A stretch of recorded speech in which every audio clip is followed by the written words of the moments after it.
August 21st, 2020. It's Friday. We've had some weigh-ins. We've had some changes. We call this the final weigh-in. UFC Vegas 7.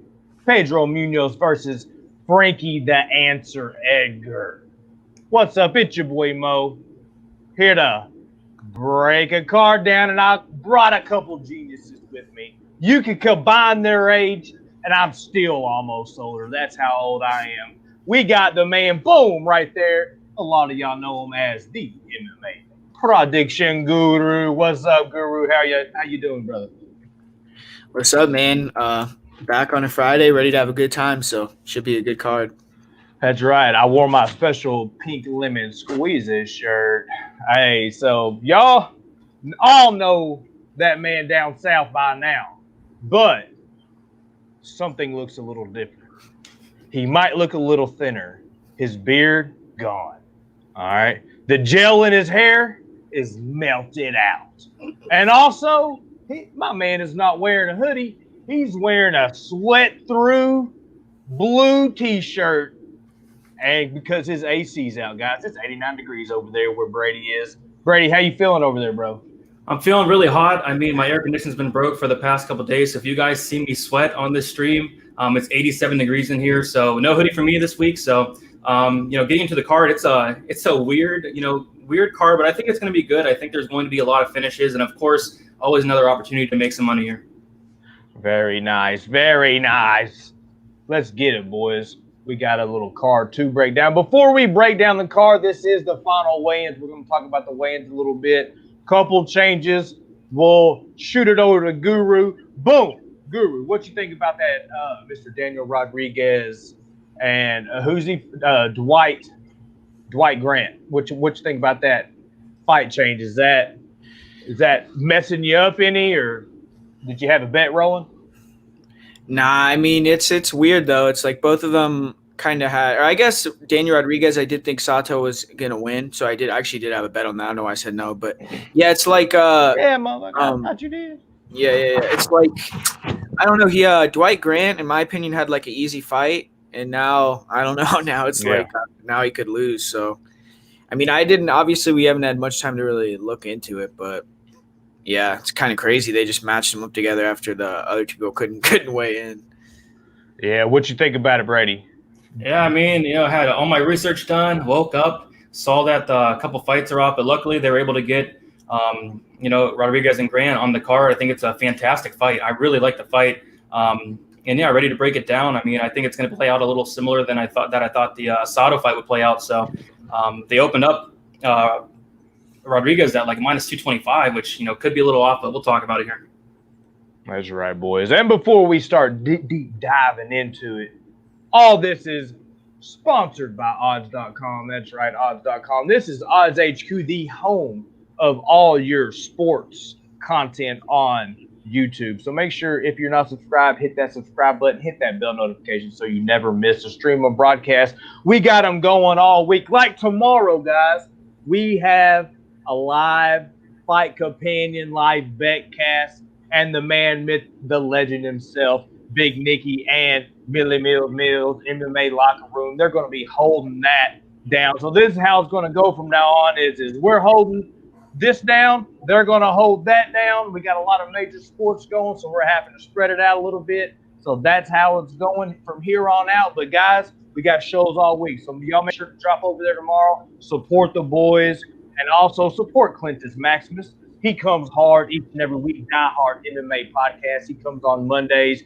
He comes on Thursdays. He comes on Tuesdays. Now we got the Tuesday night Dana White Contender Series on Tuesday.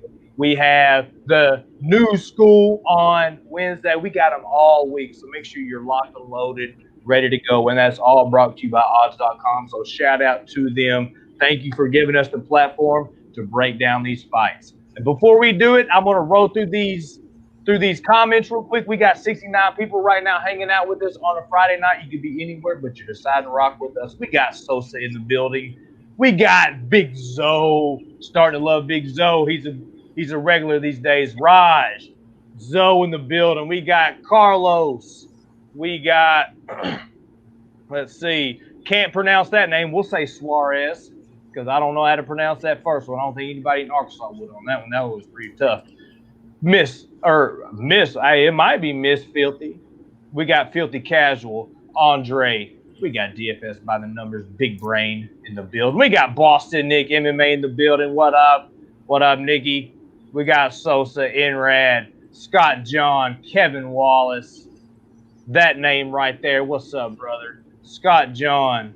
We got them all hanging out. If you could, whether you're on mobile or whatever you're on there, if you scroll down a little bit, there's a little share button. If you could click that share button, share to whatever social media, whatever group chat you got going, spread the word. We're breaking down the card. Let's get people in here. Let's make some money. And speaking of making some money, first fight on the card, we got Timur Valiev coming in on the short notice replacement, Trevin Giles. Mr. Timur's coming in at minus 440. The comeback on Trevin Jones is plus 390. What you think about it, Brady?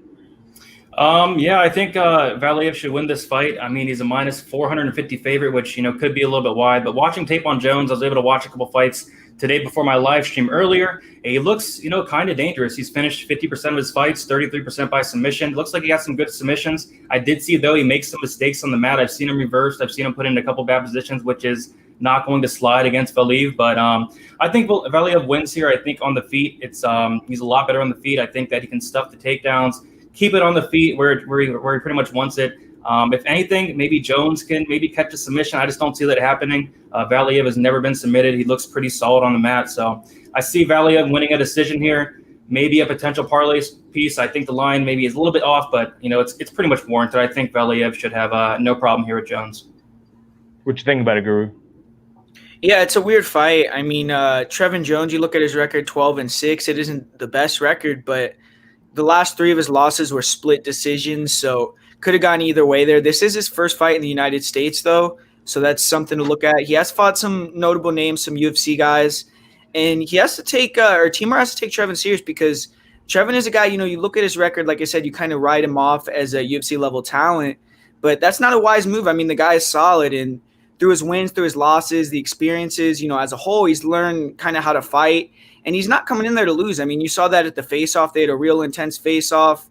I mean, he's fought in Guam, Asia, Australia, Russia. He's definitely a seasoned guy, but low-volume striker, good athlete. He's big and long, decent counters for the Division II. Dangerous blitz attacks, good one, too. And he'll mix it up with the punches and the kicks, and he's also a pretty good grappler, like Brady said, but he almost gets all his takedowns against the cage, good body locks. He does shoot in at space, but he just uses it to, get to kind of press guys to the fence. But on top, he has kind of more of like a controlling top game, but he does have a decent rear naked choke, decent guillotine. He's a good scrambler, hard to hold down.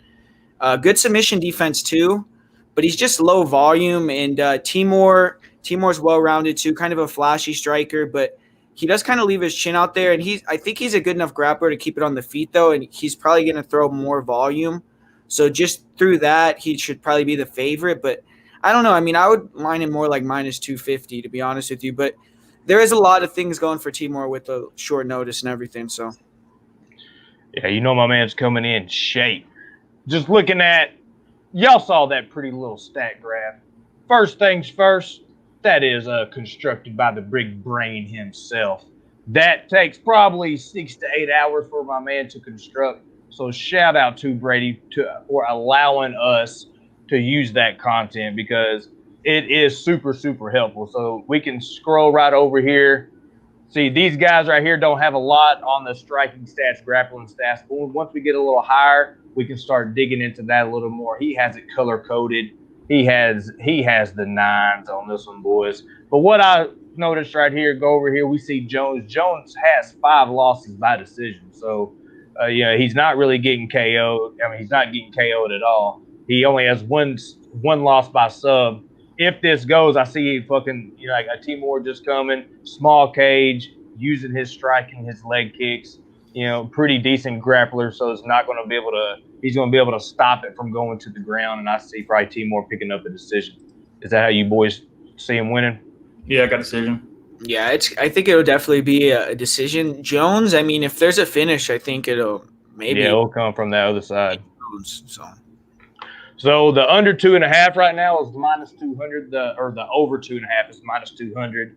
The under 2.5 is plus 170. Are you boys interested in any bets on this fight, or is this just a sit and chill?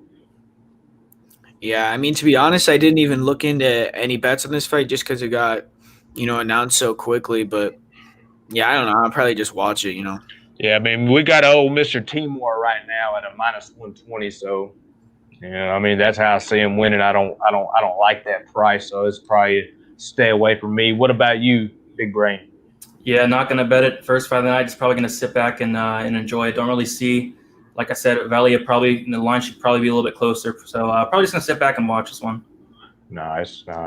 As our boy Clint says, fireball and popcorn, baby. That's right. So y'all want to help Mr. Suarez out real quick? I ain't going to lie to you. I didn't do any tape study in Bellator. I have no bets going on Bellator right now. Any good spots that you can send my man Mr. Suarez right now on Bellator? Do y'all have any plays going on Bellator tonight? Nah, I mean, to be honest, man, I didn't play anything. I did see earlier in the week, I don't really know his opponent though, Andrew Capel, but yeah, that's why I didn't. I've always kind of been a fan of John Salter, so I mean, but I think he's like minus 400 now, so I mean, I wouldn't bet on him now, but yeah, so I don't really have anything, but I know he was like minus 200 at one point. What about you, Brady? No, I haven't had any time to look into the Bellator card, especially with the new fights and everything. So I've been really focusing on that. But I see a lot of people are on Bader. Yeah, no, there's a lot of people on Bader. I saw that he was minus 150 for a little while. I see Zoe took him at minus 150. Last time I looked, he was a minus 180. So there's definitely some money coming in. So let's see. Next up, before we get into it, if you enjoy this type of content, please take the time to smash that thumbs up button. That's how YouTube knows that, hey, you enjoy what we got going here. It's free. It's fast. Takes you about a half a second, and it helps out tremendously. And that is a great word for an Arkansan. Next up on the card, we got Carlton minus versus Matthew Semmelsberger. Boom, nailed it. We got minus coming in at a minus 110, plus 100 on Semmelsberger. What you think about this, Brady? Yeah, what a fight this is. So what the crazy thing is Semmelsberger opened up at like minus 300 something, which obviously makes no sense. All the money's come in on him. I see a lot of bets on him. He's now a plus 100 underdog. Minus is now a minus 120 favorite. And I do agree with that line movement. I don't think minus should be, that wide of a favorite whatsoever. And as for the matchup, I actually like Semmelsberger. I think he's going to win this fight.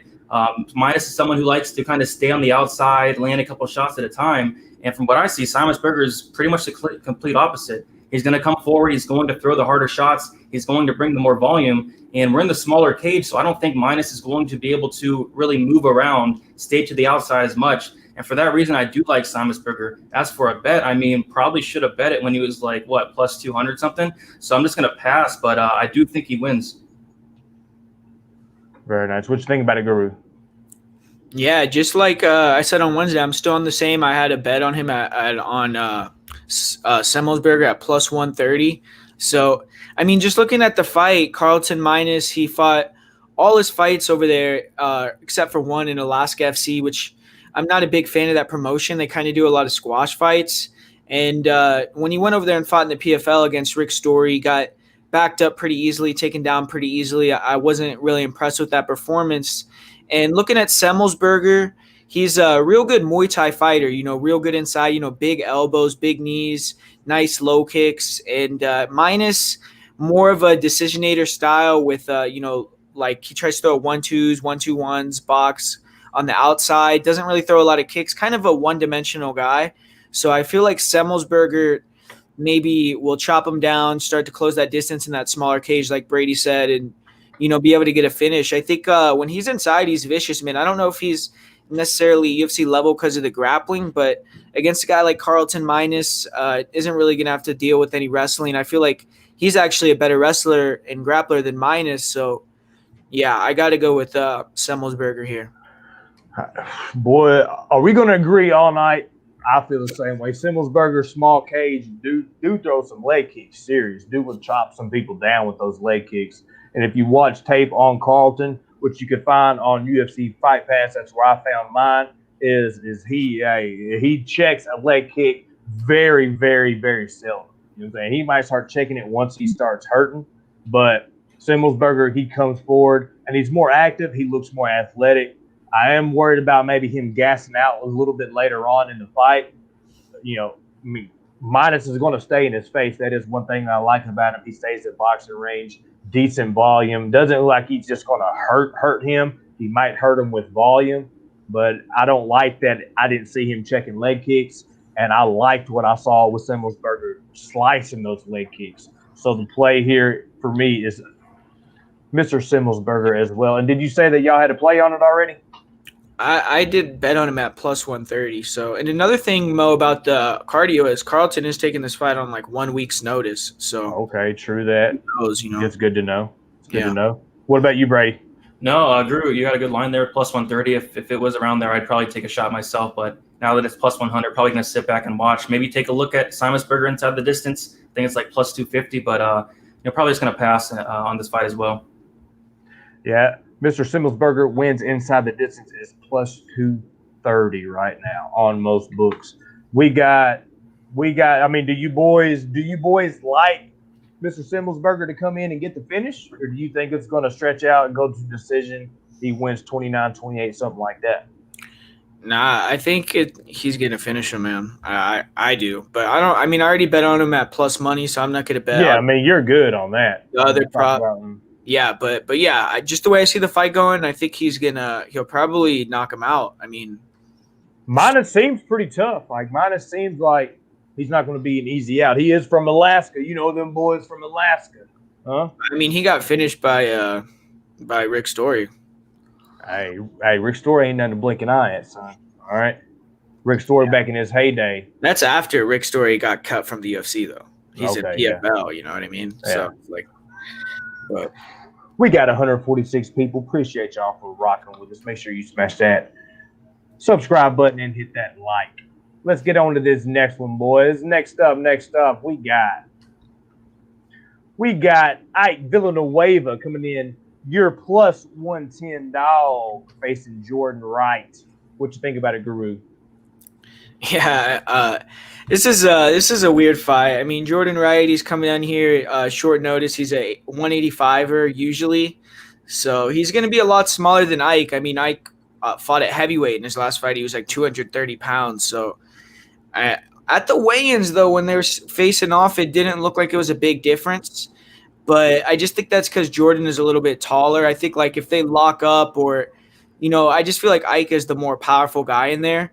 But Wright, he's going to be faster. He's like he's called the Beverly Hills Ninja. Uses a lot of, movement on the outside. Tries to kind of walk guys into straights, overhands, good body kick, good head kick. He'll throw some spins, and his jiu-jitsu is actually pretty decent. It's not too bad, but man, I mean, his opponents. When you look at his first 8 fights, the record of his opponents combined was 1-41. I mean, just like horrible. And then, he did get a win recently against Gabriel Checo, which was a good win because that guy, he's a good jiu-jitsu guy. He's a black belt, but his striking is not very good. And I do think Ike is a lot better on the feet. Even though Ike isn't the best guy on the feet, he's tough. He closes distance, good boxing, good counter puncher. And we saw in Jordan Wright's fight with Fluffy Hernandez, who's in the UFC, I mean, he got hit with one shot, shelled up, basically quit against the cage. And that was one of his only fights where he really faced adversity. So to me, it's hard to bet on a guy that the only fight or one of the only fights where you've seen him get hit, get rocked, have to face any sort of adversity, he just quit right away. I mean, I can't trust a guy like that. I feel like Ike is way tougher if he closes that distance, lands a couple punches. I think Jordan Wright will quit like he did against Hernandez. That fight was on the Dana White Contender Series in the small octagon as well, which I feel gives Ike a big advantage. Jordan won't be able to move as much. Jordan is a good athlete. He has decent jiu-jitsu, but I just don't think he's tough enough to beat a guy like Ike. So I'm going to take Ike to get a knockout here. Oh, boys, I think this might be the first disagreement. What you think about it, Brady? I mean, the people's main event. The people's main event, what the people paid to see. This fight is ugly. This is an ugly fight. Two very low-level guys. Jordan Wright, watching him, I mean, he's won 100% of his fights by a finish here. We did see him get knocked out by Anthony Hernandez. And I don't know, watching tape on Villanueva, I'm not impressed at all. I don't really think he's going to come in here and pressure Wright, force the action. I know we're in the smaller cage, and maybe that'll help a little bit. But it's just not something I've seen Villanueva do, you know what I mean? Like, Villanueva is someone who tends to let the opponents dictate the pace. If he does that here, he's going to lose. But if Villanueva does come in here with the game plan of pressuring right away, making Wright uncomfortable, I think he knocks him out. But I don't know. I think Wright's going to stick to the outside and probably land a shot and knock him out. I don't feel comfortable betting any side in this fight. Neither should any of you. This is not a fight you want to bet on, but I do have a bet in this fight. I took a shot at the under 1.5, and I got it at plus 100. I love that number. It's now down to like minus 125. As soon as I saw that, I had to put a bet on it. Wright has been to the second round one time, and after that, he finished shortly after. So the under is cashed in all of Wright's fights. And, same thing with Villanueva. He's been finishing, quite early. I think since like 2016, 2017, his fights have been finishing before that 1.5 mark. And I don't know, like, if Wright does get touched, could he go down for sure? And I also question Villanueva's durability. Villanueva's been finished 5 times, twice by knockout. Like Guru said, as soon as Wright, battled some adversity, he didn't hold up. So maybe Villanueva comes out here and knocks him out. But altogether, I like the under 1.5 quite a bit. Ooh, very nice. And this right here reminds me, boys, we streaming on more than just one platform tonight. We streaming on Facebook, we streaming on YouTube, we streaming on Periscope, and we streaming on Twitch. So no matter what platform you are watching us on, we are very appreciative that you are taking the time on your Friday night to rock with us here on Odds HQ. Odds.com, guys. That's the website. If you want to pay us back for us dropping this knowledge on you, type into your web browser, odds.com. Go check out a couple articles. Big Clintus Maximus, he has some articles over there. I know Big Brain, he's able to write some articles. So, you might see Big Brain writing some articles over there. Guru's a little genius, too. He might write some articles. Y'all don't want my country ass to be writing no articles. I'll be putting a whole paragraph with no pronunciations in it. So, but y'all go check the website out. Some great material over there. And that is a good way to pay them back. We got Millie Mills in the building. What's up, Mills? Yeah, come check out our show on Wednesdays too, man, for sure. Yeah. He knows about that Mo Lemon Squeezy, son. Them Celtics, they covered, bruh. Too sweet. Boom. Let's get on to this. Oh, yeah, cover had 4 assists, baby. Let's go. Let's go. Let's go. So let's get on to this next fight, boys. Next up, we had Dwight Grant, Callum Bourne, but that is no more. So now we skip that one. We'll roll to that. Austin Hubbard coming in. You're minus 107. Joe Solecki's coming in at minus 103. Pick 'em. Yo, Big Brain, what you think about it? Yeah, I think it's going to be a fantastic fight. I see a lot of people split like 50-50, maybe even more people on Hubbard this week. And I can see it. The line I think was off. I think this should be a pick 'em. It's just, I don't know. I like Solecki in this fight. I think it's going to be extremely close. I've seen Hubbard taken down a ton of times, even before the UFC. He's had problems with his takedown defense. I know he's been fighting some very high-level wrestlers, but, Solecki's not a bad wrestler himself. Max Roskopf was able to take him down twice, advanced position twice. Davi Ramos, obviously a great fighter, was able to take him down twice. Mark Madsen was able to take him down 8 times. He has a 40% takedown defense. It just seems like whenever somebody tries to get him down, they do. I guess what concerns me is Hubbard is very tough, and he's going to be there later in the fight. And, don't really know much about Solecki's cardio. We've seen him in the 3rd round only a couple times. There's some narrative going around that if Solecki doesn't finish him early, that he can possibly lose the fight. I don't really agree with that. I think it's really going to come down to, is Solecki going to be able to take him down and control him? And I think that Solecki's going to win the 1st round. I don't think Hubbard has won many 1st rounds, if any, in the UFC. So I can see Solecki winning that 1st round, seeing Hubbard winning that 3rd. And I really think it's going to come down to the 2nd round. Is Solecki going to be able to take him down, hold him? And also, whenever it gets on the mat, like Solecki's very, very good on the mat. He's able to advance position really, really good, able to take the back. I really like what I saw on tape. Very, very impressed. But, it's going to be a close fight. props to anybody that got Hubbard at, plus 150, plus 140, plus 130. I do think it's a pick 'em. I do think it can go either way. And by the end of the night, I think it's going to be a split decision for Joe Solecki. That's nice. What you think about it, Guru? Yeah, man, I'm going the other way. I had a bet on Austin Hubbard at plus 125. And just looking at the fight, I mean, I feel like Hubbard, if you look at all of his previous opponents, like I feel like Max Roshkoff is getting a little bit underrated here, man. I mean, the guy is elite purple belt. I mean, he's tapped out guys that are in the Danaher Death Squad, like elite black belt jiu-jitsu guys like Eric Krellenstein. He was all-American guy at NC State. And when you look at Joe Solecki, I mean, he's competed on the jiu-jitsu scene as well. He hasn't had the same amount of success as Roshkoff, and he's competed in wrestling as well. In his wrestling career, I mean, he didn't wrestle in college. In high school, he was just kind of average wrestler. So, I mean, I feel like grappling-wise, this is definitely a step down from the O'Madsons, from even the Max Roshkoffs, especially from Davi Hamosh. I mean, Davi is, winner of, a lot of jiu-jitsu competitions at black belt level where, I mean, Joe Solecki, he has grappled in. When I was watching his fights, he only shoots double legs. I mean, he doesn't really get takedowns in the clinch. He doesn't shoot singles. So, I mean, I feel like if I could see that, they could see that too. So if you could just defend double leg takedowns and you'll probably win the fight. I mean, Solecki, on the feet, he does have decent movement. You could tell he's a good athlete, but he's green. I mean, when he throws hooks, his chin is right in the air. He doesn't throw a lot of volume. He doesn't really set up his takedowns with strikes either. And I feel like Austin Hubbard has progressively, gained experience as well. Like he's won an LFA title. He's won 2 fights in the UFC. He's fought good competition. He's peaking right now. He's fighting in an elevation fight team with a lot of good guys. His good ups are good. Real good damage in the clinch as well. He's definitely a better range striker. Solecki, I mean, he's coming off a win over Matt Wyman, who's probably a guy that should have retired. He's really beaten no one of note. And to me, I mean, this is a huge step up for Solecki. It's a step down for Hubbard. So as an underdog, I mean, I feel like Hubbard should definitely win the fight. Okay, so my first question to the geniuses on the panel. So we're looking at the spreadsheet here. We're looking at the big brain spreadsheet. We're going through grappling stats here. Let's go to these grappling stats. So I know sometimes when we start looking at averages, we could have somebody coming in, they could get 12 takedowns in one fight, 0 in one, 3 in one, and 2 in another, and all of a sudden they're averaging 4. But we see Joe Solecki averaging 4 takedowns per 15 minutes.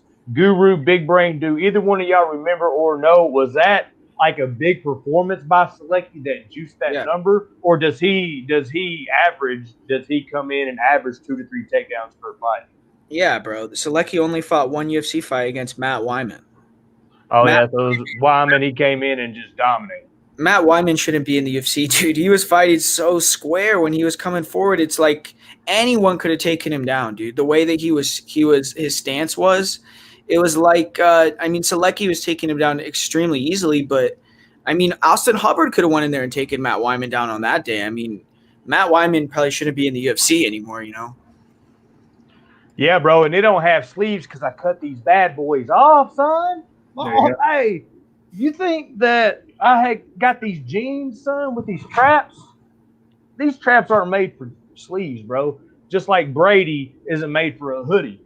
I was also thinking about this, boys. If Brady, God forbid, slips up, with Brady never slips on the banana peel. He's pretty solid. He's one of them people that's pretty consistent, doesn't really sway outside the lines. But, Brady, if you have a bad week this week, son, I'll never want to see you without a hoodie on ever again. All right? Because every single pick video I've ever seen you in, you've rocked a hoodie. So you're going against the grain, and you know how us degenerates are. We like to keep our stuff, you know what I'm saying? We kind of superstitious, as a lot of people say. So let's bust that, and let's just keep it rolling. You're not looking like you're sweating as bad. Is it because it's getting a little later over there? Was it about 84 now? It's cooling down a little bit. It's 9:30 p.m. So maybe like 84, 83 right now. So it's not awful. I mean, have you ever heard of a fan? Do y'all have fans? Yeah, but my fan's loud, So at night, the fan does dividends for sure. Oh yeah. So you're just sacrificing. You're taking one for the team right now, huh? Yes, sir. Stud.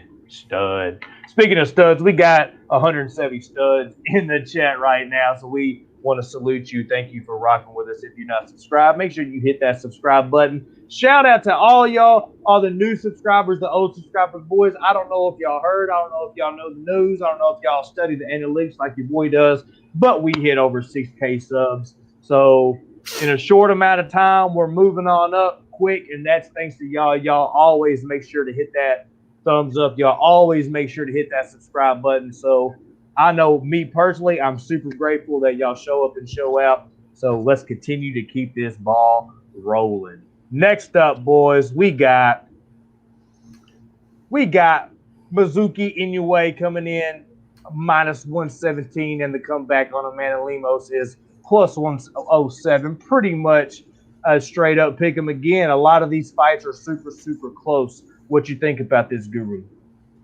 Yeah, I like this fight. This is a good matchup. I mean, we got Amanda Lemos, who, I'm kind of biased towards because she did win me some good money last time against Miranda Granger. She was like a +280 underdog, and she went in there and got the win.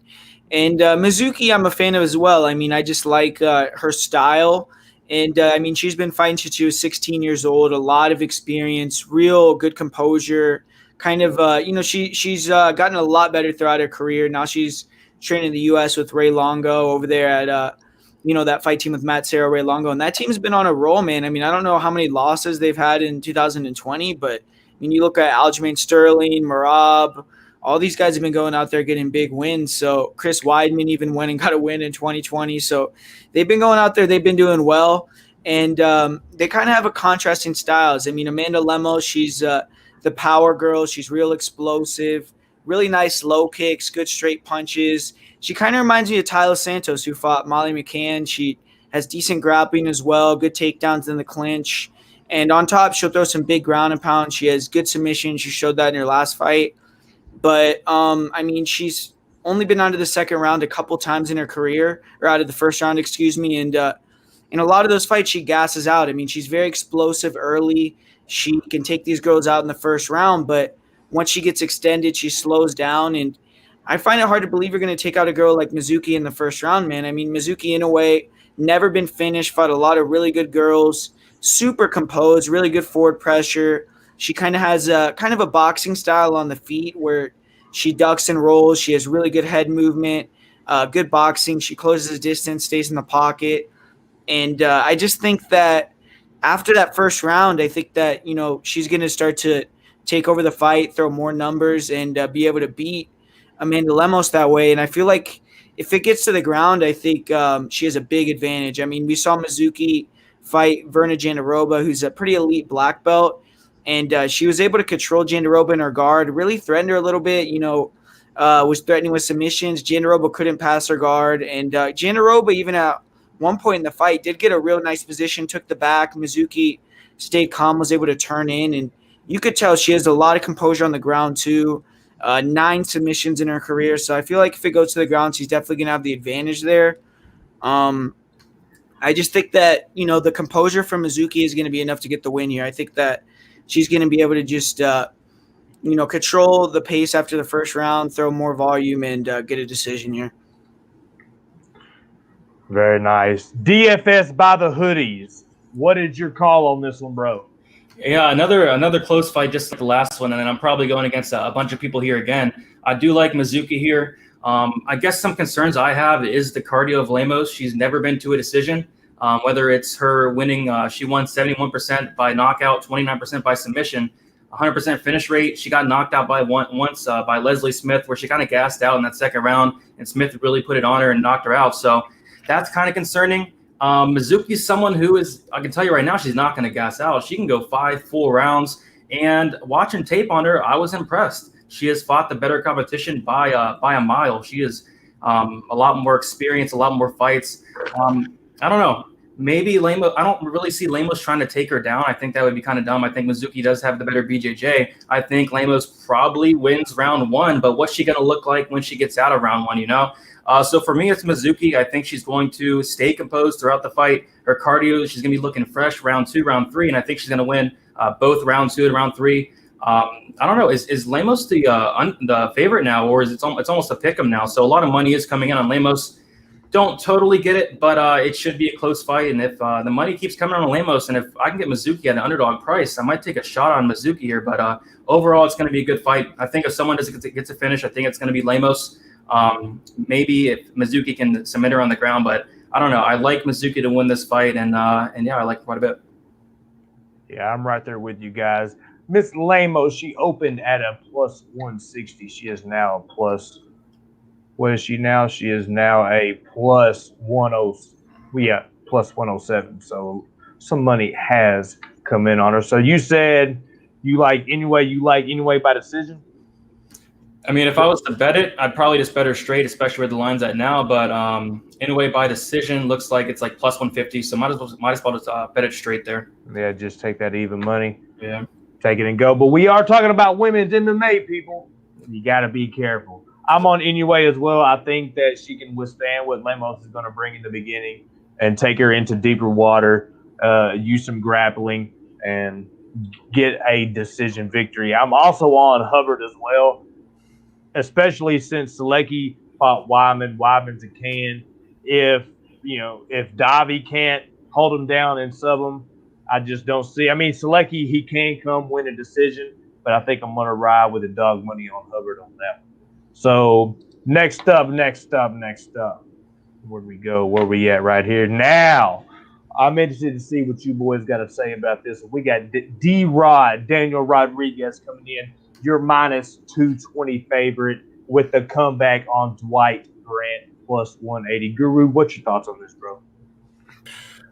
Man, I mean, I was actually going to pick Takashi Sato to beat D-Rod, and why do you guys know why did Takashi Sato get taken off? He weighed in, he looked really good on the weigh-in, in my opinion. I don't know why do you guys know why he got taken off? Yeah, like I read it.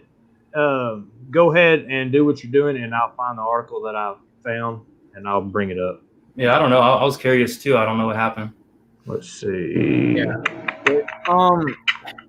Man, I mean, Dwight Grant, he's a good fighter. I get like he's well rounded. He's training to AKA. He's a good athlete. One punch knockout power, but I don't know. I was gonna pick Sato because I think Sato is a better striker than Grant. I don't think Grant has the composure, and I don't think he has that in and out movement and the style to knock out Daniel. I just think Daniel, with guys that he's a similar level with in striking, I think that he's a dog, man. I mean, he's gonna throw more volume, come forward, and probably dog Dwight Grant out and win a decision or get a late finish. I mean, yeah, I don't – like I said, I mean, this fight came on short notice. I'm probably not giving the best breakdown here. But, yeah, I think D-Rod is probably going to walk him down, throw, more volume, and maybe even get Grant out of there in the later rounds. I just think Grant yeah, like the 1DM was saying, he doesn't pull the trigger enough.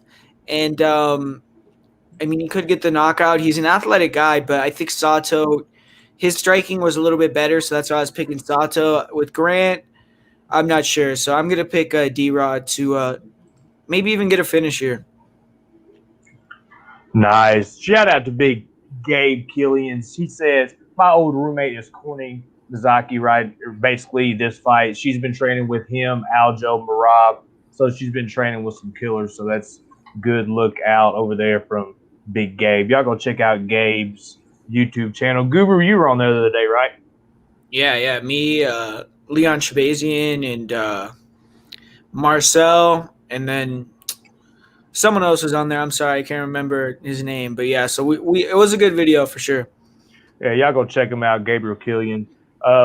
Gabe, if you drop your YouTube channel in the chat, I'll bring that up for you guys. Guys, we got 259 people. That jank shot up fast, guys. I think it might have been the pink lemon squeezy, me hitting the double bicep pose, maybe a combo of big brain sweating his balls off, and then Guru just being too cool for school over there. Just like, yeah, bro. Hey, you been getting that butt whooped at UFC 4? A little bit. I've been doing good actually online, but dude, I don't like how UFC 4 they don't let you choose the division online. Yeah, that is super whack. It's like I was getting destroyed because I was having to play. I was having to play 125-pound women, Yeah, You know and what I'm then saying? like it's weird, dude. Like I won the belt, right? And then they switched my weight class. I was like, oh shit. So, but then it was 135 again, like Yeah. forever. I was like, I don't know what they're doing. So Yeah, I don't understand that either, really. But it is what it is. It's a fun game. I like the franchise. I play on Xbox One. You can find me at MoScream01 on there if you want to play. I'm offline, but just shoot me a message, blase. I might go on Twitch after this. If y'all want me to, hit me up. MoScream5P1, that's my Twitter. Let me know. And, hey, we might get a little group in there and play a little bit of UFC or something. Who knows? Or we might just, because we can fit 10 people backstage, and sometimes afterwards we kick it, do something like that. So maybe in the future, maybe a couple of y'all, people that come in all the time and support and, shout out the chat and get everybody to smash likes. Maybe we can go backstage for 30 or so minutes, kick it, do all that good stuff. So these are future things that we can do. So keep that in mind. So let's keep this rolling. Next up, hey, Big Brain, did you talk about it? Big Brain, you didn't talk about it. You were gonna let me say something? No, bro, not yet. I'm gonna start smacking that ass, bro. You're gonna have to just get on to me. You're gonna say you can just get up and rip that t-shirt off or something. That's how I roll. Big Brain, what you think about it, bro? Yeah, this is going to be a really good fight. I was actually picking Rodríguez to beat Sato. I'm going to kind of break it down the same way. I do want to get into the numbers a little bit. Like, Grant doesn't throw much. He lands 2.87 significant strikes per minute, 36% accuracy. And Rodríguez is someone who brings the pace. He throws a ton. In his 2 fights, he's averaged 9.48 significant strikes per minute.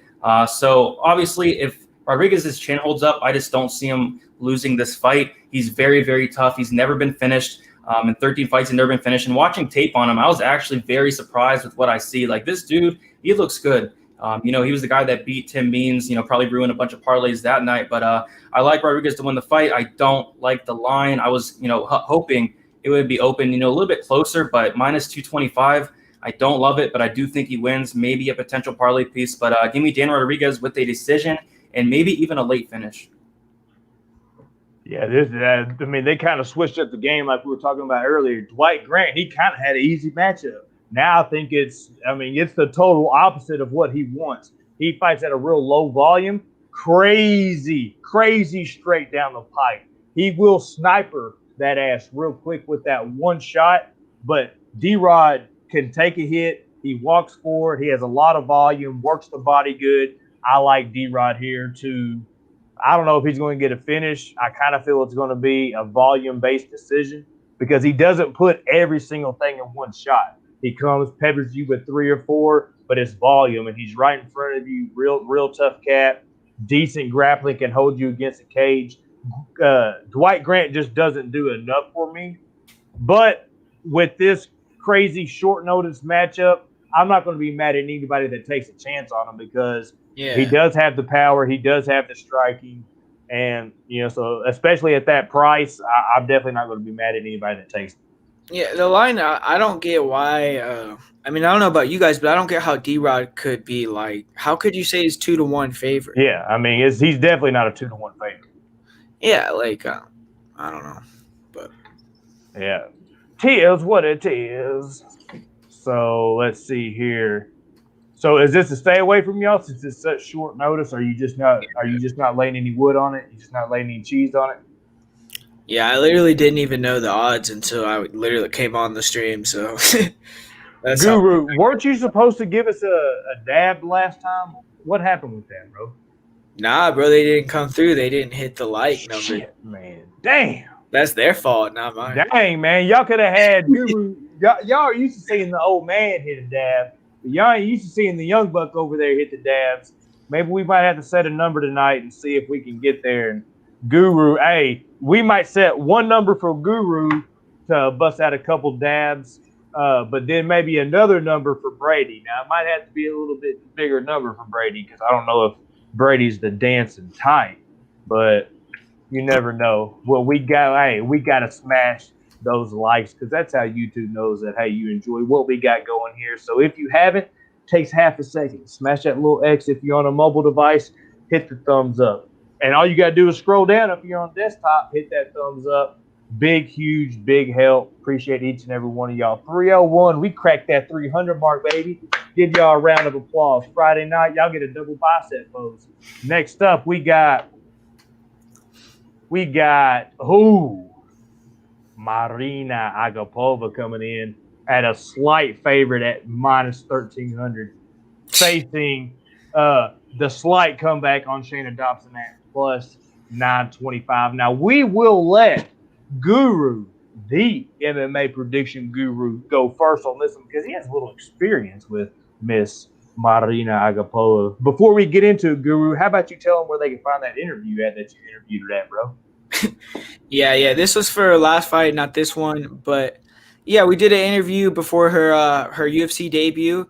And, man, it's like I was saying before she fought last time, I don't know. I just watched her fight, and I just feel like, I don't know. There's something about her. I feel like she could be like UFC champion, be a big star in the UFC for sure. Just the way she finishes people, the way she fights in the cage is fun to watch. You could tell that, she has a calmness about her where, not a lot of girls are like that. It's like she's almost like she even called herself. She said she feels like she's the Justin Gaethje of women's MMA, where I think she has a similar attitude where it's like, I don't know. They just feel like they're at home in that violence type of state.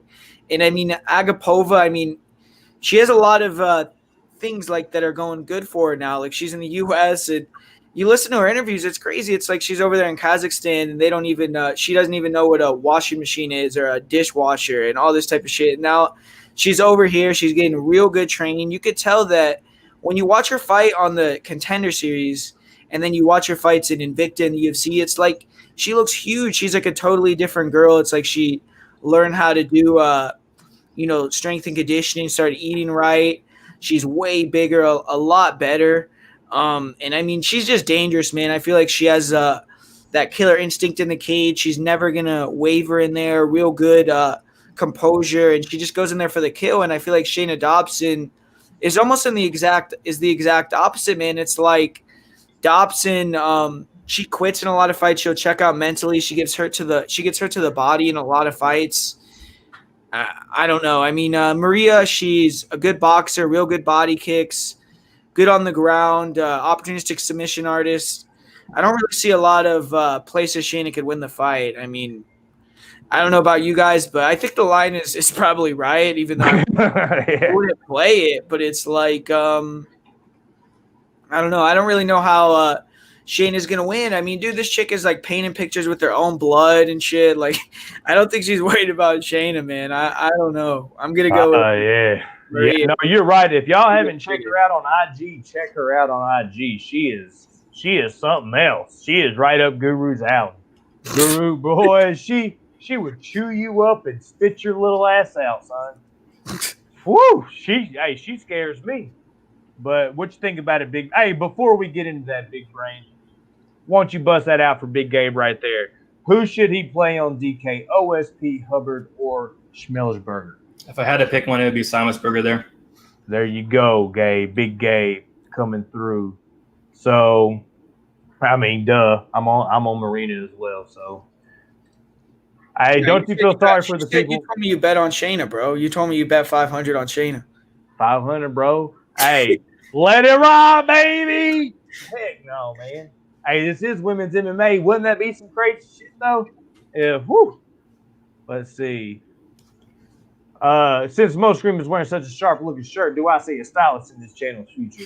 I can see Brady with the bow tie, baby. Yeah, hey, Brady with the bow tie, Guru with the nice little scarf.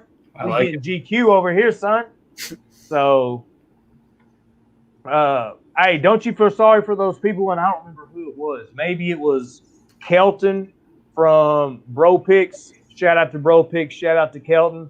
I think he had Marina in a parlay with somebody that dropped out. I forget who it was. So now he has just straight up money on Marina. Yeah, he had like minus 800, which I mean, I guess it's like 500 points better than the line is now, which is crazy. But yeah, so that was whew. Next up, boys, we got. Hey, I gotta get my breakdown, man. There you go. That was a chance, bro. See, hey, you're getting better, bro. You're getting better. What's up, bro? There we go. But yeah, this is actually the people's main event. I mean, what a fight, man! Yeah, so we got multiple main events on this card, huh? No, but I like Agapova quite a bit in this fight. Obviously, I think she's gonna win. Shana Dobson, someone who won me a lot of money her last fight. She went out there and got knocked out by Priscilla Ketchabeating, which was fantastic. I mean, but basically keep it short and sweet here. If you're getting knocked out by Priscilla Ketchabeating, someone who is, not that good, someone who doesn't have the most power in the first minute, you're gonna get finished by Mariya Agapova here. So obviously you can't lay the 1,300. Can't put that in a parlay even. So I do have a bet that I like on this fight, and that is the under 1.5 rounds. I got it at minus 155. I think it's around like minus 150. Put 1.5 units on that. I just don't see Shana Dobson lasting 7.5 minutes. I mean, tell me if I'm wrong. Do you guys think she lasts that long?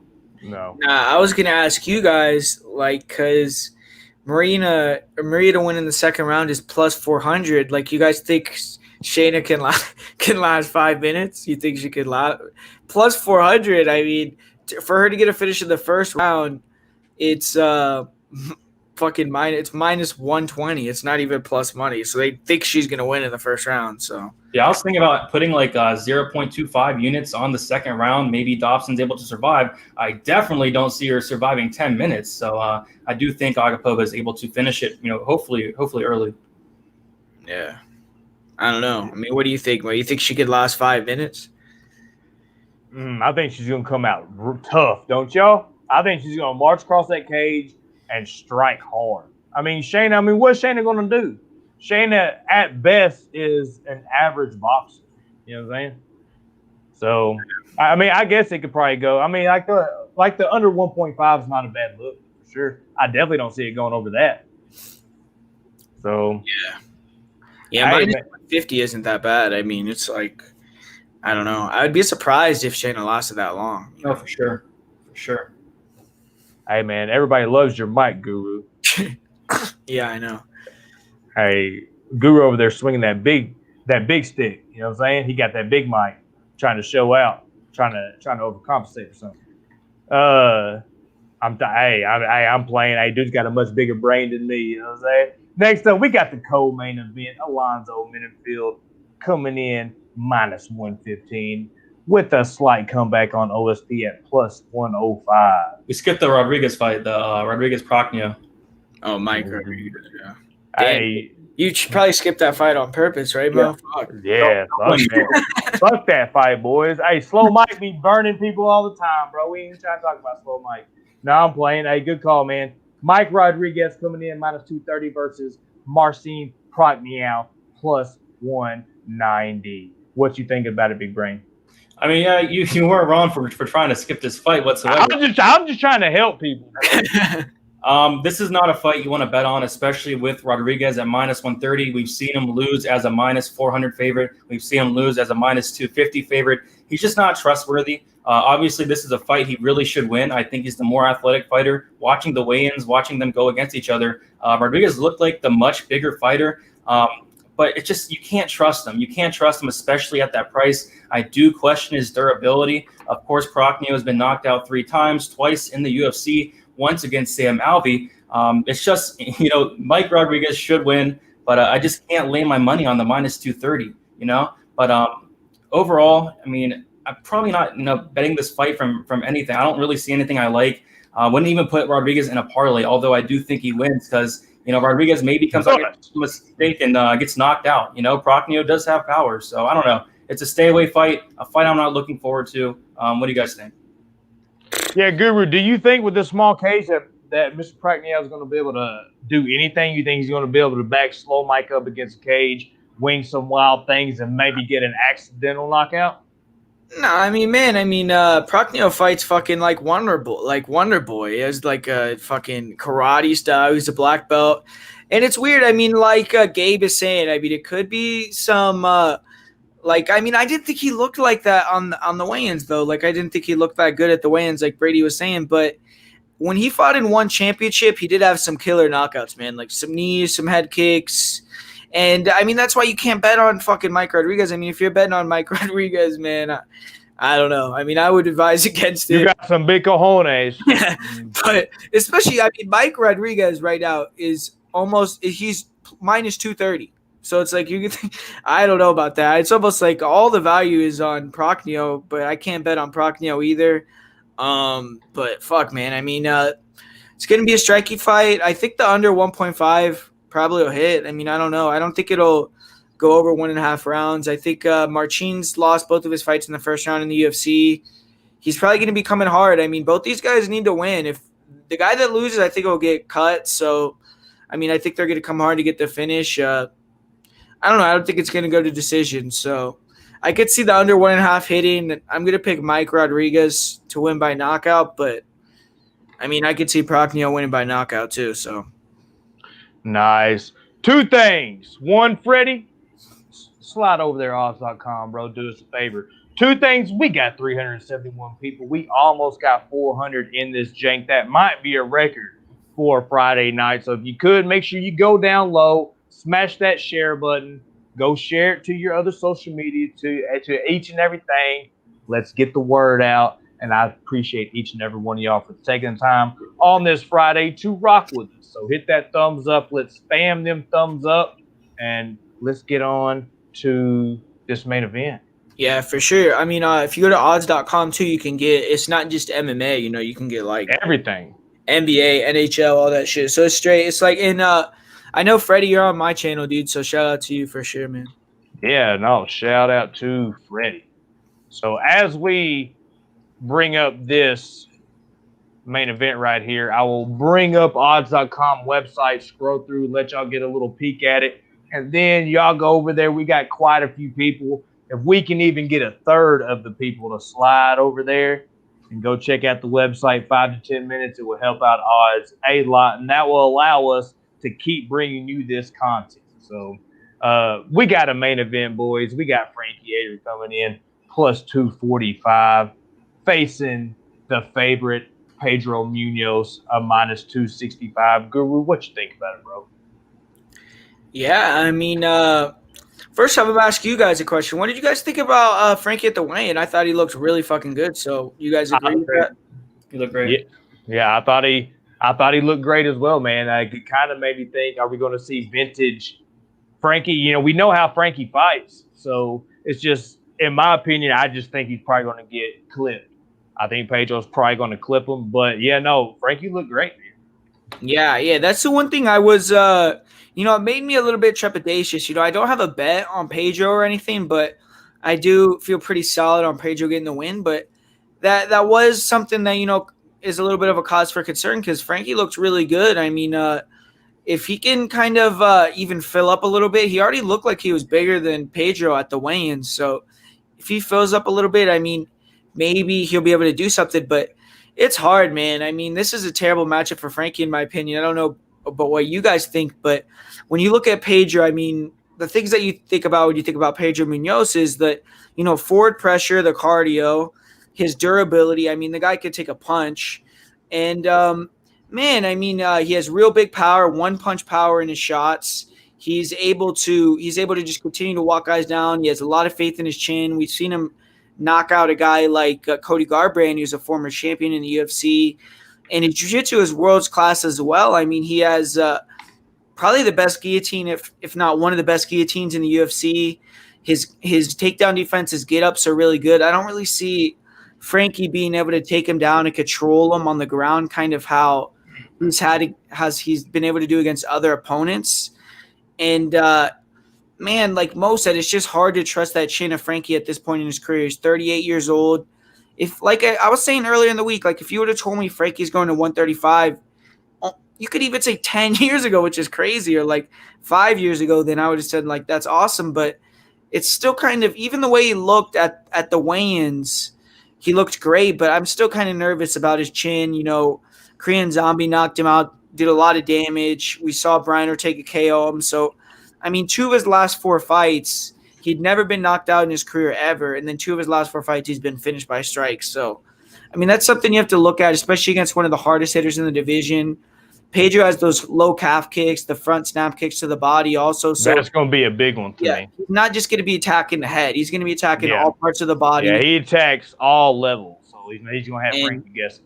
Yeah, man. I mean, unless Frankie can just – which I just don't see it. I don't see him being able to take him down, avoid that guillotine and control him on the ground. That's the only way I could see him winning. The other way I could see him trying to win is if he – darts in, darts out, tries that John Dodson game plan, but he's not that fast like John Dodson, man. I mean, John Dodson's a 125 or so. I mean, we've seen Frankie's getting hurt with these lead hooks, so I'm gonna say Pedro hits him with the lead left hook, hurts him, and either jumps on the neck and submits him or gets a TKO finish. I don't really see Frankie lasting 5 rounds here.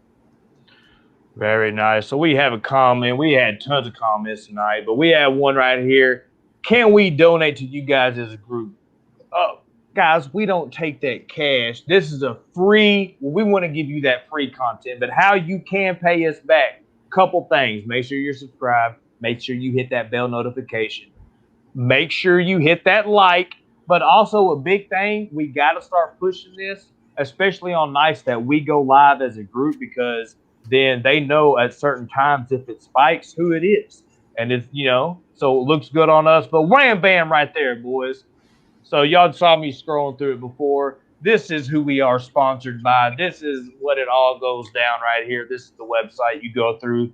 We got plenty of articles to read. We got everything going on in the NBA today. What you want to know, how everything went down, the overs, the unders, all the goodness, it's all there on All Sports. So what you like horse racing? Boom, they got it. You like betting with the bag? Boom, it's there. We got Clintus Maximus with the underdog play of the week with a thumbnail. I bet you can't guess who it is. So if y'all want to go there, that's how you can actually pay us back. Go to odds.com, click multiple articles, spend some time, read it, and the bosses know this stuff. So if you could do that along with the subscribing and the hitting the likes, that's all we want from you.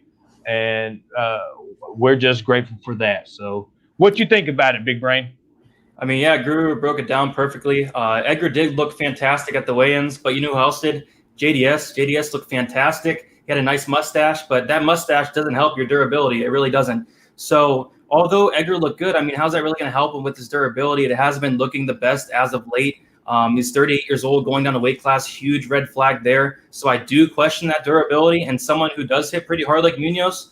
And I want to point out the small cage usually does favor the wrestler, but I don't see Edgar being able to take down Munhoz. If he does, I don't see him holding down Munhoz. And Munhoz has a very, very good submission game. So is he even going to want to take down Munhoz?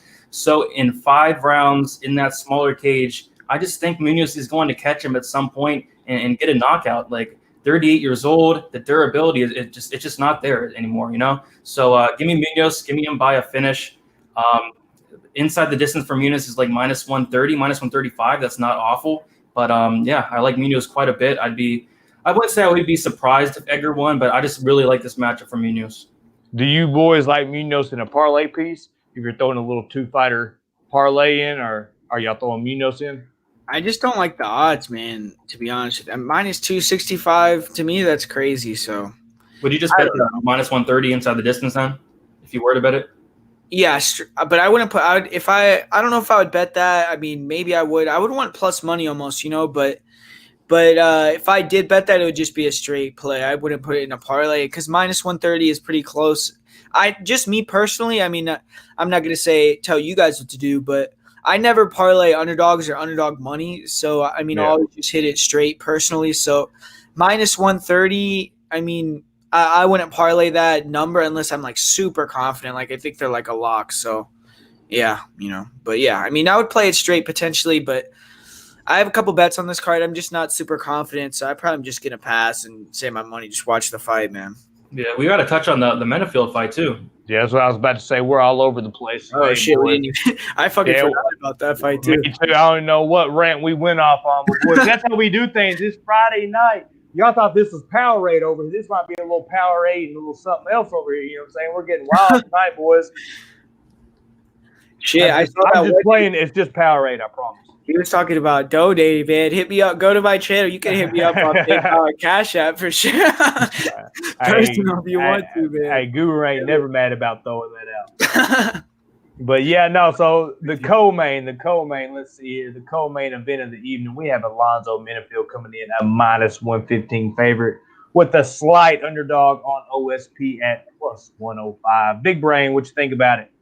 I like this fight quite a bit. It seems like a fight that a lot of people are split on, and I actually have some confidence in Alonzo Menifield, and I'll tell you why. Watching the tape back from the Clark fight, a lot of people see bad things from that, but watching it back, I saw so many good things out of Alonzo Menifield. He was able to stuff the first 7 takedowns from Clark, someone whose wrestling is so much better than OSP's, and they only got taken down like 1 time out of 10 attempts from Clark as well, and he was gassed. He was gassed hard. Menifield has an 85% takedown defense. OSP has a 31% takedown accuracy, only lands 1 per 50 minutes. And I just don't see OSP getting Menifield down. So I think it was good for Menifield to get that first loss. And then sometimes it is for undefeated fighters to get that first loss to kind of, come down to reality a little bit, go out back and work on some things. And that thing was cardio for Menifield. So what I heard in the interview is, right after he lost that fight, he wasted no time, worked on that cardio, put in the work. He looks a lot slimmer. I mean, he's still jacked, but he looks a lot slimmer. Saw him on Twitter, saw him at the weigh-ins. He looks fantastic. And, OSP doesn't have the best gas tank as well. OSP is like 37 years old. He has not been looking great whatsoever in the past couple of years. It seems like he gets dropped in pretty much every fight. And Menifield hits like an absolute truck. He even almost knocked out Clark in that first round. I just think Menifield's going to come in here, try to rebound, and get a knockout here. I think it's going to be in the first or even second round. And I see a lot of people saying Menifield is first round or bust, and I disagree. I mean, he does more than OSP. OSP's low volume, and if OSP is not getting that takedown, he's going to lose. He only averages 2.49 significant strikes per minute compared to Menifield's 3.6. And of course, OSP has that power, but we see Menifield was able to take some clean shots from Devin Clark. I know he doesn't have the best power, but his chin looked like it was holding up. And Menifield just hits so much harder. He hits like an absolute truck. So I do have a bet on Menifield. I got it at minus 130, but 1.5 units on it. And I like that quite a bit. And the line is actually coming down, It's coming down. I think Menifield's only like minus 120, minus 115 now. So I like that play a lot. It's going to be a fun fight. I think he's able to get OSP out of there. Is that the picture you were talking about? Let me take a look. Yeah, looks fantastic. Yeah, he looks a lot slimmer. So hopefully that cardio has gotten a little better. Guru, what you think about it? Yeah, man, I'm agree with Brady. I mean, just looking at OSP's record, I mean, if we take a look at it, right, and you look at the guys that he beat, he did beat Corey Anderson. I mean, that's a big win, but he beat Michał Oleksiejczuk, who a lot of people feel like he should be a 185, right? He's very small for 205. He is a good fighter, but, he's lost a couple in a row now. He beat Tyson Pedro, Yushin Okami, Marcos Rogerio de Lima, Rafael Cavalcante, Patrick Cummings, Ryan Jimmo. I mean, these guys to me aren't super high level. I feel like Alonzo would probably beat all these guys as well. And like Brady was saying, Devin Clark was only able to take Alonzo down 1 time in their fight. And Alonzo did get tired in that fight, but Devin Clark is a guy who's a wrestler. He's a wrestling base. Yes, and he's a grinder in all his fights. So he keeps that cardio. He can control you against the cage. He can hold you there. He can keep going for takedowns. OSP, I mean, he's a football player. He's a rangy striker. He does have good submissions. I mean, that's why, I know Brady has a bet on Menifield, and I do think that's the right side, but I know he has to be nervous too. I mean, if OSP gets 1 takedown, it could be a lot of trouble for Menifield. It's a lot different than if Devin Clark gets a takedown, for instance. But just OSP, man, he's 37 years old. He just fought at heavyweight against Ben Rothwell, so obviously he's thinking about, in his career, he's like, what am I going to do? He doesn't really have a lot of direction. And I don't know why he decided to come back to 205. Maybe, he thinks that he didn't do good at heavyweight. But, man, I don't know, man. I feel like Menifield will be able to get a knockout here in the first round. OSP, he's been around. But, yeah, I don't know. I just I don't have a good read on this fight. So don't tell me. Tell Brady. I mean, he seems like he's confident on who he thinks he's going to win. So, yeah, I mean, I don't have a great read on this one, but I'm going to pick Menifield first-round knockout. Yeah, I don't know about first-round knockout, but as far as the pick for me is Zoe as well, so it's another consistent pick, play, whatever you want to call it. I just don't think OSP has enough volume. I don't think that he has the wrestling base. I don't think we're going to see OSP pressing up against the cage, dropping down, chain grappling from single to doubles, back to body locks, like we were seeing Devin Clark. Devin Clark is a chain grappler. He presses you against the cage. He's shorter, too. With OSP being taller, he's going to have to get down real low to do all that stuff, especially with Menifield being 3 inches shorter. I just don't really see Menifield gassing out this time because the volume's not going to be there from OSP. So, like, for me, the pick is Zoe 2, probably somewhere inside the distance, probably first round if OSP comes in trying to strike with him because he's real, like, lackadaisical. He'll come in hands down because he has decent boxing himself, but Zoe definitely has the better striking. And I think we're going to see a new, improved Zoe. I think I heard, I don't know if you just said it this time, Brady, or if you said it on one of the other broadcasts, but I think in situations like this, Alonzo, I mean, dude's an athlete. He used to play football. He doesn't really like to lose. He got that loss under his belt. So he went home. He trained. I hope we see a different Zoe this time. For me, the pick is Zoe. Also, guys, got to play on Kawhi time right now. I need him to score over 30.5. It's second quarter. He has 16, so let's keep it rolling, boys. Yeah, I got a fucking John Salter at -220. So this dude's saying he's dominating. Not this dude. Jacksonville Zoe, I know him. He's saying he's dominating on the ground. So yeah, there you go. There you go. So that's the card. First thing, shout out to Z's MMA, one of the good guys in the MMA prediction YouTube game. Guys, y'all go check his channel out, Z's MMA, because the big brain was on there earlier today. He was a guest on the show, flexing that big brain coming on. His face was a little red. It was a little earlier in the day. It was about approximately 93 degrees in that chain. So he looked good. He did a good job. I was proud of him. We went on there. He represented odds. He did his thing. And shout out to Z's for having people on. He has a nice show. He brings different people on so you get different perspectives. Shout out to Z's. Go check that channel out. We got some real heaters in the chat, guys. We got some real smart cappers. We got some real good content creators. So I appreciate, just like I know the fellas do, y'all coming and rocking with us tonight on this Friday. We could be anywhere, but you are rocking with us right now. So anything else you boys got to say? Man, I mean, we just got over 400 live. Woo! Yeah, we did. That's a record tonight. Yeah, man. So 400 people in here at the very end. They get to hear Mo sign off. But yeah, man, go listen to I know most of you guys were here, so it's only a few of you that missed the whole show. But yeah, go listen to it. Awesome show tonight. And yeah, I had fun. Hopefully we do good tomorrow. Yeah, no, for sure, man. Yeah, shout out. We just hit that 400 mark. I wish I could stretch it out a little bit more, Philip, but it's the card got knocked down a couple fights, so we're rolling on a 10-fight card. I mean, I guess we could talk about Bellator real quick. Do y'all have any Bellator plays right now? I know we talked about it earlier. I don't remember. Got a little bit of CTE, so don't judge me. I don't judge you. Brady, did you say you had a play on Bader? No, I saw a lot of people on him. I wasn't able to look into it, but I know. Clint bet on Bader. So if you want to, Mills did too. If you want to tell him, tell Clint on Bader. I just said, I don't know what the odds are. I think someone said -150. I mean, I'm not gonna say to tail me on that because I didn't even bet it. But I think Julia Budd will probably finish that girl. I mean, it seems like it's like a squash match. So, but that's right. I don't know, man. So I wouldn't bet on Bader for sure. And we might have to start signing off with that logo, that saying right there. That might be the last thing that we say from now on before we go off air, because I like that in rad. Faux show. So, Guru, why don't you let them know where they can find you and what you got going, bro? Yeah, man. Find me on MMA Prediction Guru. I'll always give out, usually on Mondays I'll do the full card breakdowns for the UFC. I'll do a Dana White Contender Series. Sometimes I'll even do some other promotions over there. So, yeah, check that out if you want to check it out. And, thanks for our support and come over here on odds too. I know Mo's rebranding his channel as well. So, yeah, it's all good right now.